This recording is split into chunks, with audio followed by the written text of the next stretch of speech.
30 yil oyingiz bilan yashab to'ymadingizmi? Yaxshi aylandik-a? Ha, yaxshi. Qornim yomon ochdi. Nimalari bor ekan?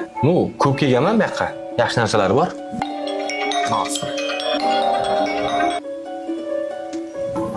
Alo.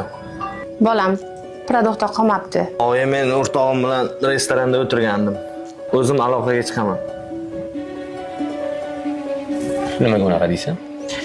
Aqlli qilma o'rtoq, narsa aytaylik. Pastdan bas. Tepadan. O'g'lim, Oyijon. mani bir opamnikiga borib kelgan. Aha. Onamdan qolgan yodgorlik. Xo'p. Opamni sog'indim. Sanchi? Hozir. Oyim telefon qilyapti. Oying-ku kutib turar. Sizlar kutinglar. Oyim kutilmaydi. O'ynagani. Hozir 1 minut.